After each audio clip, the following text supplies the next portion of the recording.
All right. This is the sit rep for July 12th, 2025. No end in sight, even though there was for the past 2 weeks various, I don't know, noises, rumblings about a ceasefire. I heard some of the people that I've been perhaps uncharitably calling ceasefire rainmakers talking about the idea that Netanyahu and Trump were going to announce a ceasefire together when Netanyahu went to see Trump. Didn't happen. And then maybe he was going to do it when he came back, and then it didn't happen. And what did happen was the rumblings, the Hamas accepted this with some amendments and then sent it back. And then Israel said no. I mean, Israel said, we agree, except we don't agree to ending the war. We don't agree to not occupying Gaza. We don't agree. So we don't agree to, you know, um, any of the things that Hamas has said are required, basically. So let's just,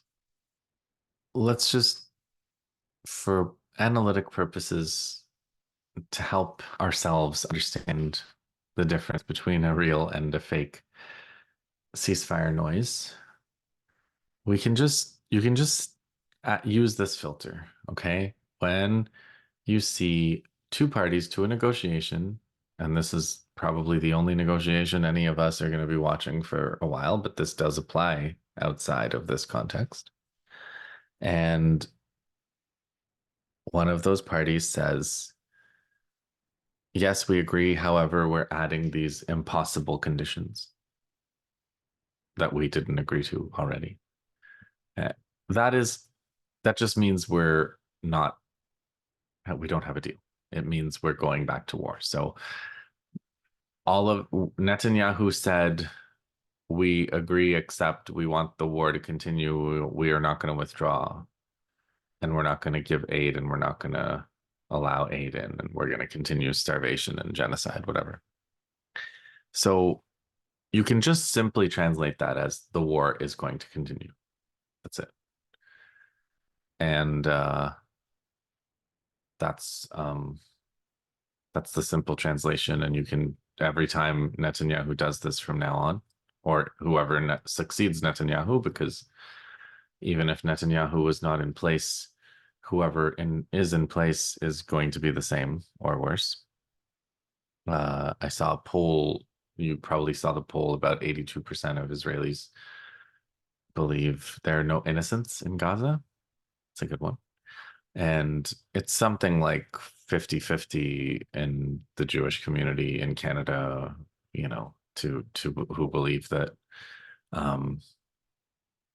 more, there should be more genocide versus there should be less or whatever. So it's not even, it's not really at all a divided community on this issue in Israel, and it's not really a divided community outside of Israel either. The pro-Israel people are very united, very disciplined, and very, very genocidal. So there is no end in sight. And, Laith Marouf came on the show last week for the sit rep, and he was kind of saying, and I agree with him, that while Israel exists, it's going to be at war, and it's going to be trying to genocide the Palestinians, and it has always been. But it's this intensity is not going to. It's not going to get less intense anymore. It's while it exists, this is what it's going to be. So people who are defending its existence or its right to exist are defending the genocide at this intensity or higher. That is what Israel's existence means now. It doesn't mean anything else. So let's talk about the military situation, because there are a few things that are very much worth discussing. There have been a number of what the Israelis call difficult security incidents. I will refer you to the Electronic Intifada live stream on Thursday. I watched that one with a lot of interest. both the resistance report, of course, with John, and the discussion, the debunking of the latest round of the mass sexual violence hoax by Ali and Asa, Nora's report, as always, and especially Sheer Hever's interview, which I'll get back to in a minute, because that one was quite interesting to me. But let's talk about these operations, major operations, every part of Gaza. So the Beit Hanun one was the big one on July 7th. And so much so that there was a statement from Abu Ubaidah, the spokesman of Qassem brigades, Hamas's armed wing, and I'll read it to you in its entirety. I think maybe John read it. I'm not sure on Thursday, but he said the complex Beit Hanun operation is an additional blow delivered by our mighty fighters to the prestige of the frail occupation army and its most criminal units in a field the occupation thought was safe after it left no stone unturned. The battle of attrition that our fighters are waging with the enemy from the north of the Gaza Strip to its south will inflict additional losses on it every day. And if it recently succeeded in miraculously freeing its soldiers from hell, it may fail to do so later, and additional prisoners will fall into our hands. So this is I view this as an announcement of an intent to get more prisoners. So they I think one of the possible responses that I've always thought and have been waiting for was that they were going to take more prisoners of war during the war, during the occupation, because now that the Israelis are hunting and killing their own prisoners of war in Gaza, and the numbers of prisoners are getting low as the Israelis kill their prisoners and try to find them and kill them. They're there, the soldiers are there. Of course, there is the Hannibal Doctrine, which the Israelis try to kill their own soldiers, but there are presumably in the right circumstances under which a soldier can be captured, and so they're going to try to do that. It looks like this is part of the announcement, and then Abu Ubaidah concludes his statement by saying the steadfastness of our people and the bravery of their courageous resistance fighters are exclusively what forge equations and shape the features of the next phase. And the most foolish decision Netanyahu can make would be to keep his forces inside the Gaza Strip. That was Abu Ubaidah's statement on the operation in Beit Hanun, the extreme north. It's just across from one of the crossings from Israel into Gaza. Then there's Khan Yunis Road, which is sort of in the center of Gaza, and a statement from Qassem. They raided a gathering of enemy soldiers and vehicles in east of Khan Yunis city, targeting a Merkava tank and 2 APCs with Yasin 105s and 2 military excavators with Yasin 105s.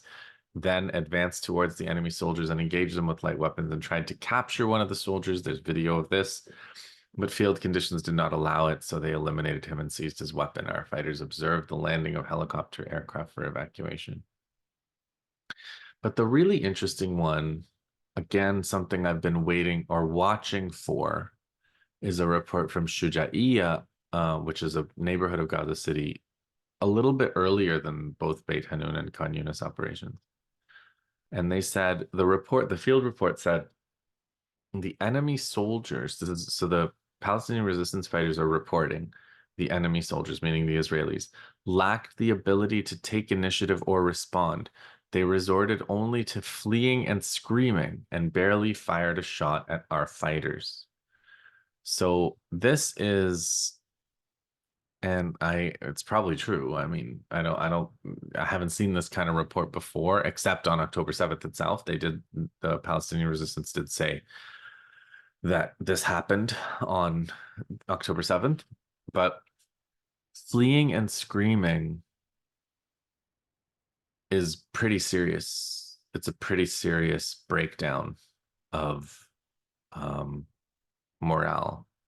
If Israeli soldiers that are being engaged by um, resistance fighters are fleeing and screaming, that's a pretty advanced state of decay of their military. And on that topic, there were like 5 suicides of Israeli soldiers this week, including a guy who, one or more, who lit themselves on fire. They got in their car, doused their whole car with gasoline, and lit the car on fire, which is like a pretty extreme way to kill yourself. Although everything the Israelis are doing is extreme, and I suppose the guy probably did more extreme stuff than that to other people in Gaza already. So what I'm saying is, as this is not, this military is not functioning as like a military would function, and it is really breaking down. And that's where I want to get to Shir Hever, who's an Israeli, I think he's like an Israeli activist. He's been he's been he's been on Electronic Intifada a bunch of times, and this time he had a whole bunch of really interesting stuff. I think it was him. You guys know I watch a lot of stuff. I'm sure you guys do too in a week, but I think he was the one, correct me if I'm wrong, who said an Israeli, the Israeli chief of the military, who's somebody who's chosen for loyalty, these are the words I remember him saying, not for competence, reported to the Israeli politicians that they don't have enough soldiers. They don't have enough soldiers to occupy Gaza. They don't have enough soldiers to settle Gaza. They don't have enough soldiers to continue this battle much longer. And so the solution that Israeli society has proposed is to try to recruit the Orthodox. And this gets us into Shir Hever's analysis of why the Iran war started when it did, which is that the Orthodox, the ultra Orthodox, were in standing on their exemption, and they were going to vote no confidence in Netanyahu's government, which they're part of the coalition in. And that vote was going to come up the day that Netanyahu did the surprise attack on Iran. So Netanyahu's surprise attack on Iran was basically to preempt this internal political turmoil over the recruitment of the Orthodox, which is caused in turn by the shortage of soldiers, which is caused in turn by the war of attrition that the resistance in Gaza is imposing on the Israelis. So Israel has a soldier shortage in terms of quantity, but they also have a soldier shortage in terms of quantity. If soldiers are resorting to fleeing and screaming, the ambushes that they're experiencing, the kind of traps that they're walking into now, are bigger in scale than before. You're talking 20, 40 soldiers at a time that are getting killed. You're You can see the resistance operations they were always superhumanly courageous operations of people walking up to tanks and running up to tanks and doing things, but they're able to do this now to a degree where I think it does they can be commensurately bolder to the degree that the Israeli army is unable to do much and is demoralized and is kind of degraded. So from the beginning of this war on this channel, you've been watching this kind of question, and the war has gotten more and more intense, or the genocide has gotten more and more intense. But the question being analyzed here, the fundamental question of this war is, can Israel, like, which is going to happen first? Is Israel going to reach the culmination of their war on civilians and complete their extermination project, which there can be no, decent person, sane person who thinks Israel is trying to do anything but exterminate all of the people of Gaza. And there's simply no reason for any of you to even talk to anyone or take anyone seriously who doesn't get that. honestly. Nobody nobody who doesn't get that. Everybody who doesn't get that is somebody who's trying not to get that. There's nobody, there's no other kind of person who doesn't understand what Israel wants and has. There are people who don't know anything about it. I don't know how. And then there are people who are pretending they don't know what Israel wants. And so the question is this extermination project that Israel has going to happen first, or is Israel's military and social collapse going to happen first? And at the 2 years ago, it was hard for me to tell what was going to happen first, and it remains hard for me to tell what's going to happen first. I still don't know, even now. Watching the advancement of the genocide, the intensity of these killings of several hundred every single day. Now it's on the ground more. These American mercenaries are doing a lot of the killing, it seems, at these gathering sites, and then starvation outside of them. But they're still attacking the hospitals. They're still doing air raids. They're still bombing from the air with the American bombs.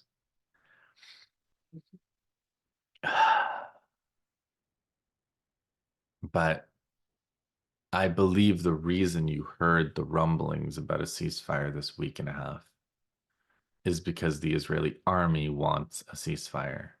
The Israeli army wants a ceasefire and keeps going back to the politicians to ask them for one. And the politicians, the settlers, the people who are utterly committed to genocide are not giving them that. And instead they're looking for other ways to get out of it. And that's one of the things that Shearhever said, which is like they attacked Iran to get into a war they can't win so that they can try to mobilize the society against a real threat instead of mobilizing them for a threat that they've created or that they're imagining, or going and occupying um,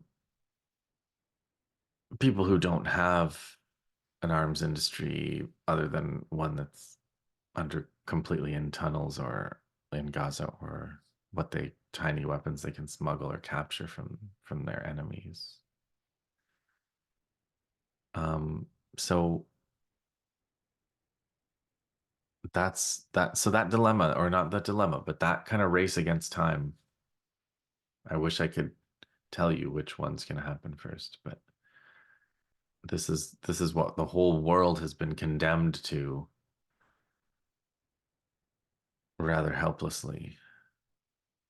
Um, watch, which is the simultaneous collapse of Israel and the West, and the military, and the genocide against the Palestinians, especially in Gaza.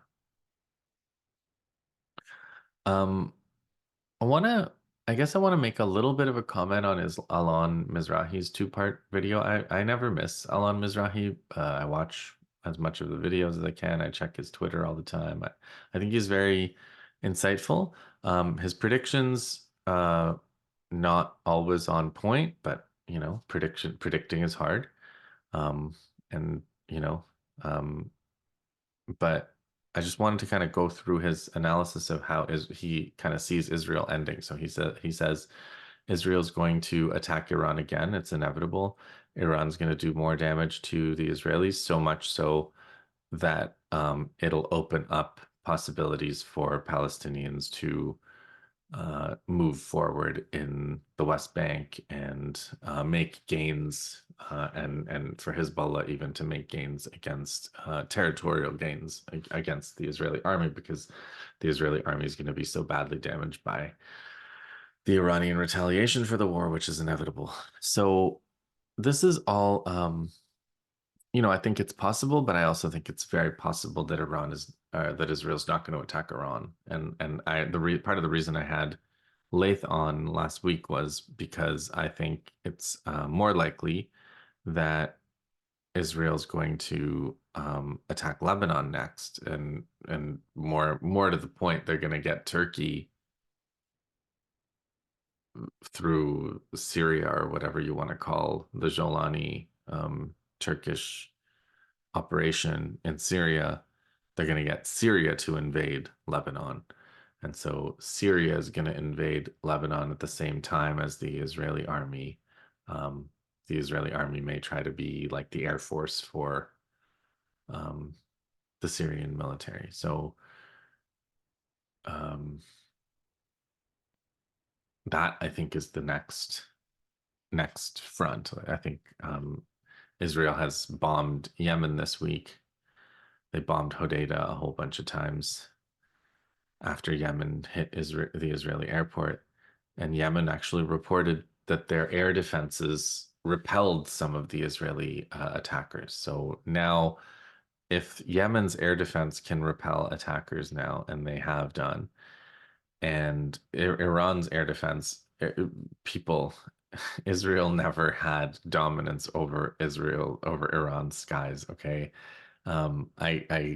just at basic logic forbade that, did the distances involved.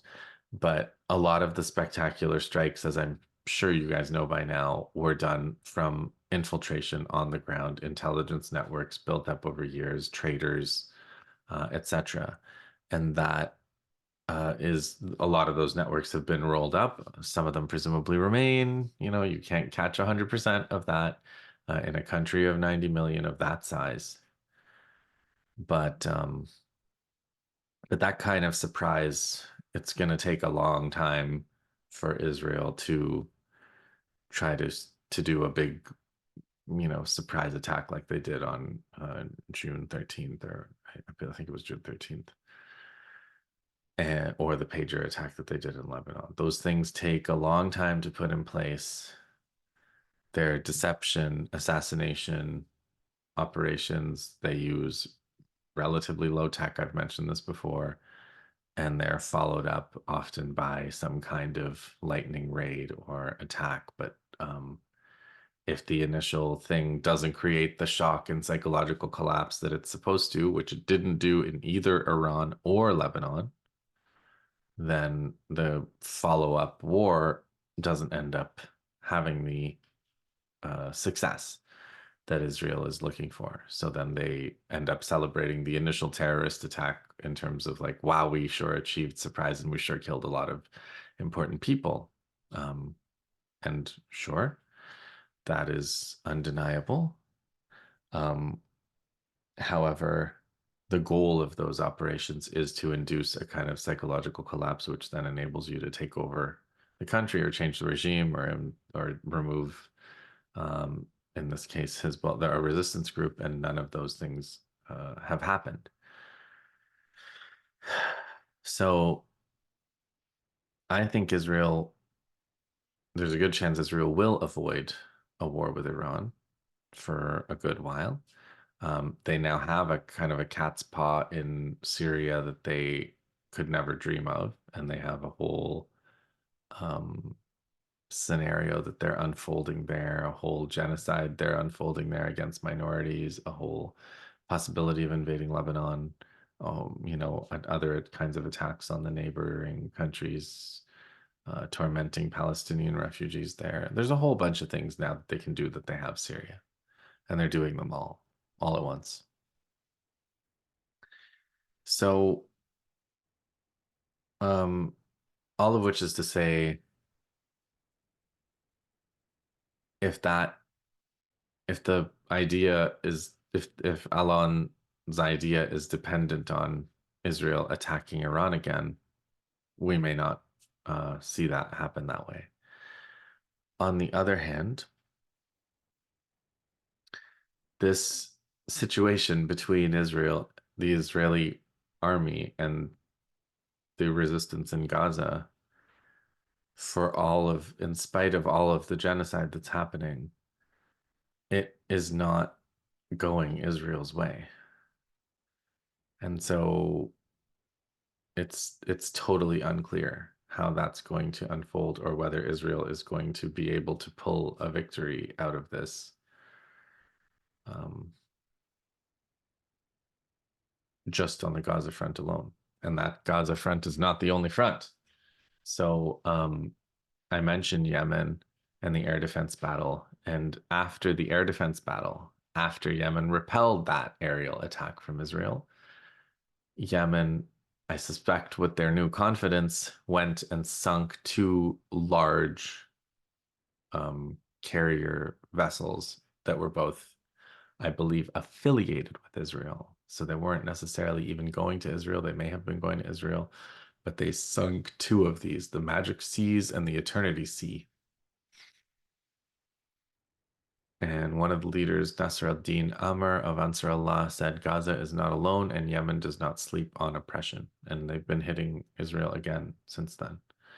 So Yemen is also upgrading their capabilities. And I don't know how many of you are watching the Russia-Ukraine war on a military scale. I've mentioned before that I do watch it pretty carefully, and some of the things happening in that war technologically, a lot of you heard of the drone swarm that Ukraine did attacking Russian bombers, and very similar pattern to what Israel did with commercial drones and hacks um, based on trucks in Iran attacking a whole bunch of targets and including assassinating Iranian military leaders.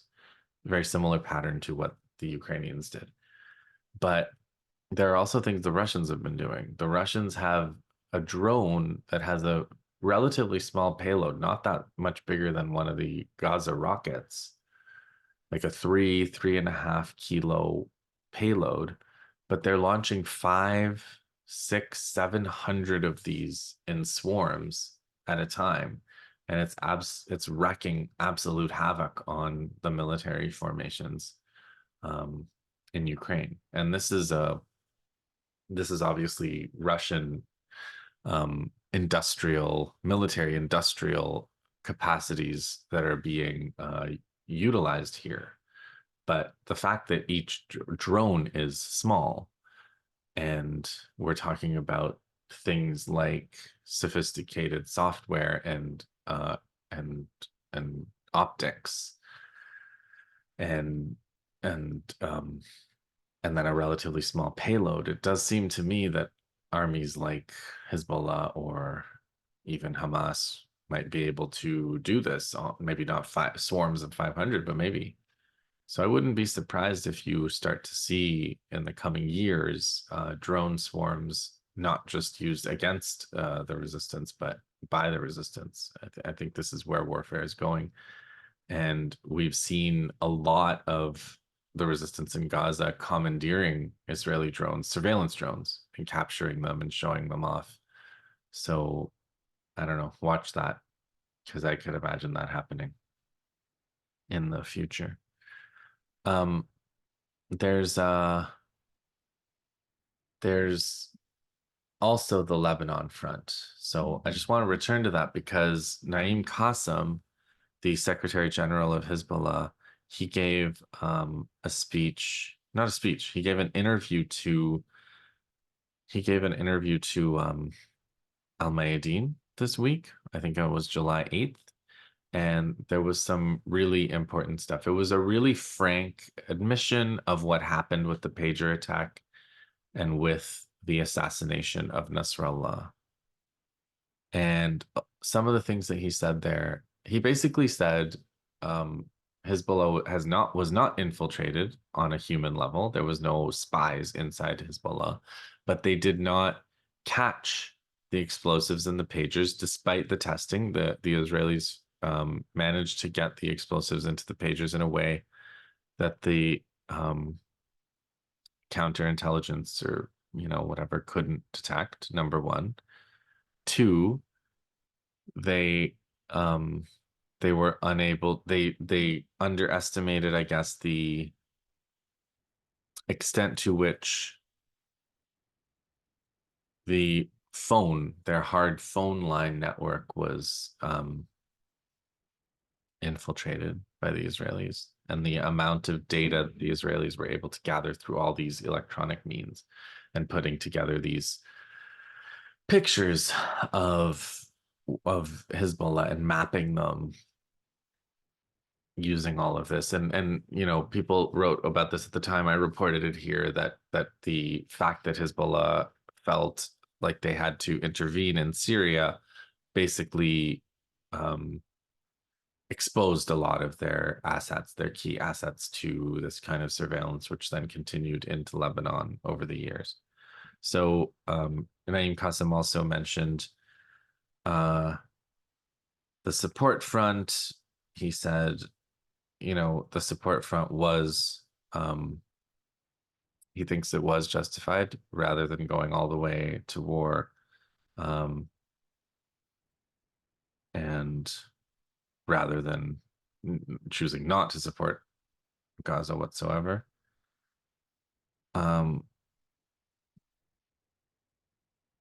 He basically said, he said, interestingly, he said, if there's one lesson this war taught us, it's that there's no longer any rules nor any limits. Israel pulverized them all. Any future war between Israel and the resistance will apply this lesson.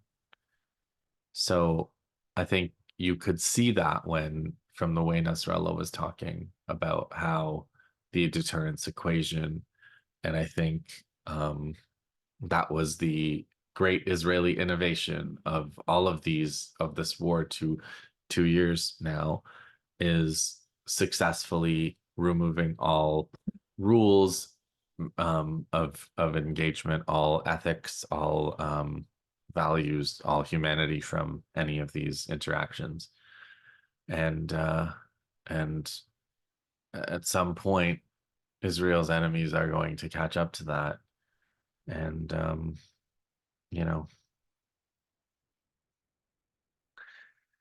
it's happening now already. So Naim Qassem also, so they inspected the pagers, but they managed to rebound despite the full backing of the West.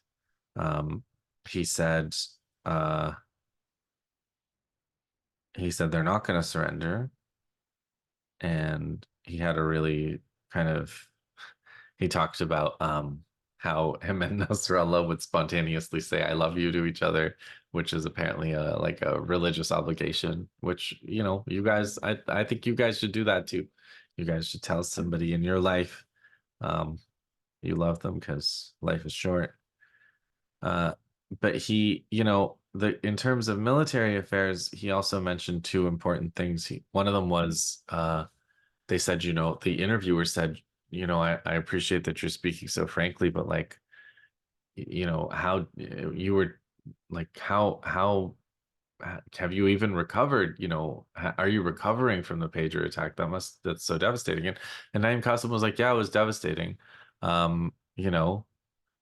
We are recovering. I'm not going to say anything specific. He said, I'm about numbers. I'm not going to say anything about preparations. I'm not going to say anything. But I will say we are ready. I'll say we're ready. If Israel attacks again, we're ready. And they said, but we've seen you disarm so many weapon systems. And Naim Qassem said, yeah, you're talking about south of the Litani River, right? But luckily the country is very big. So that is, I think, like I've always said, like, Hezbollah doesn't really bluff. Like, there's been very little bluffing. There's been very little bluster, honestly, from both sides. No side of this war. Like, Israel said they were gonna invade Rafah. They invaded Rafah. Israel said they were gonna attack Lebanon. They attacked Lebanon. Israel said they were gonna attack Iran. They attacked Iran. They said they were gonna attack Yemen. They attacked Yemen. There's not a lot of bluffing happening on the Israeli side, and the same goes for the resistance. They've they've said the Israelis are not going to be able to achieve their objectives. That's their form of like confident statement.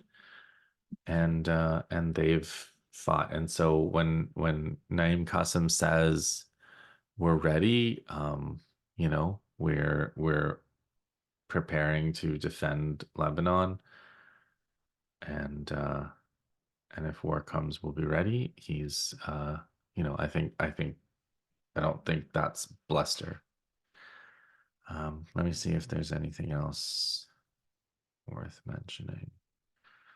The brothers, yeah, who responsible for the purchase of the pagers thought there was a sufficient level of anonymity. Where it was unknown these pagers were to reach Hezbollah. They were mistaken. They conducted several tests, but it was later the kind of explosives used were not detected through the instruments that we possessed.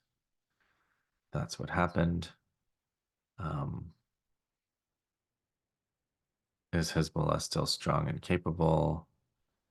Yeah, in some ways. And then he talks about the importance of faith, of course. Survived. Okay, let's see. Um, yeah, he said he would. Naim Qassem said he was expecting to die before Nasrallah because he was older. Um, the ceasefire was Syria a loss. Syria was a loss, he says, yeah, for military support. But there's still a kind of a diplomacy. You can see in Naim Qassem's speech that they are trying to even maintain some diplomacy with the new Syrian regime and, of course, the Turkish backers. And it kind of concludes that they're going to follow the path of Nasrallah. And there's no divisions, there's no factions inside Hezbollah, there's nothing like that that can be exploited. So he wanted to make that point as well.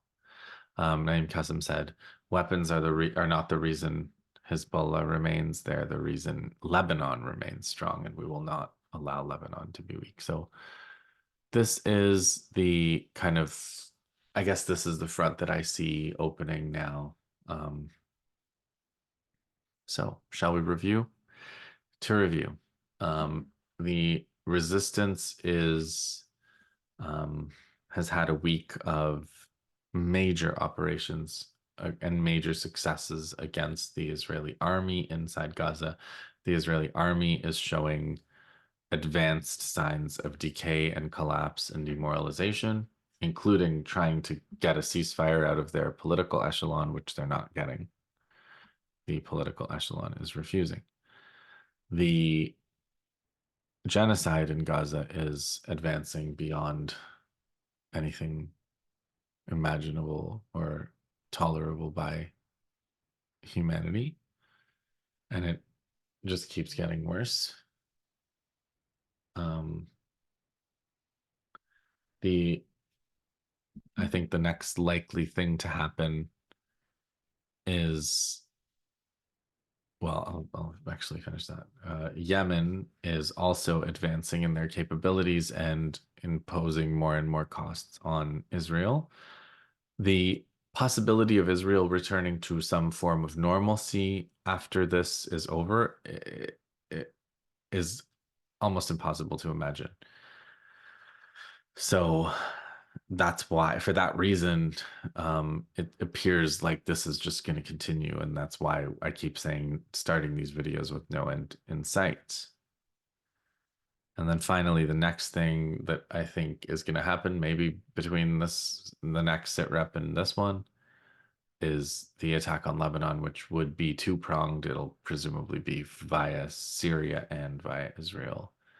And they're going to try to divide Lebanon again. They're going to maybe occupy different parts, buffer zones. They've already talked about this. The Syrian officials have talked about the parts of Lebanon that they want to take.